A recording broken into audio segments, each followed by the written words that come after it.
roses for Mama. I had 2 weeks vacation coming, so I thought I'd drive down to Florida, spend some time with an old friend, date a few girls, and maybe make a few parties. I just kind of live it up again. So I packed my car. Then I called Mom in Tennessee and told her what I was planning to do. She said, "Son, are you coming by?" And I said, "Mom, I'm really pushed for time. But honey, I'll see you in a week or two." And I was driving through this little town in Georgia when I remembered today's Mama's birthday.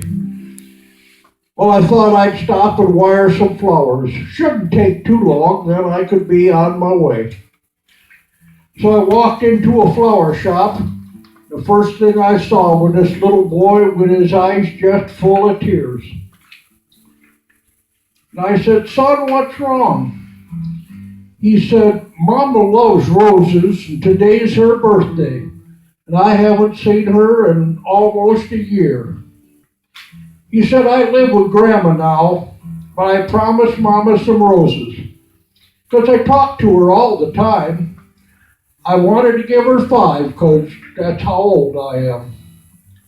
But the lady says I can't buy them for just $1, and that's all I got." Well, the little fella's story touched my heart. So I told the lady, give him what he wanted and just add him to my bill. Well, that's when I told her to wire a dozen roses to Mama up in Chapel Hill, Tennessee. I looked around and the little boy was gone.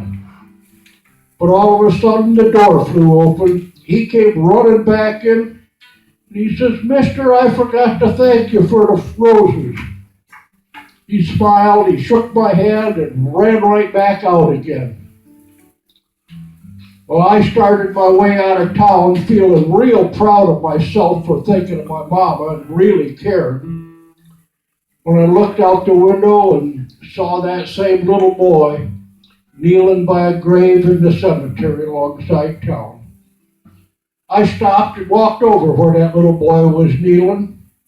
He smiled up at me and he says, "This is where Mama stays now. She says she sure does thank you for them pretty roses." Well, that's when I just had to walk away. I drove right straight back to that flower shop and said, "Lady, have you sent them flowers up to Tennessee yet?" She said, "No, not yet." And I said, "Never mind. Just hand them here and I'll take them with me."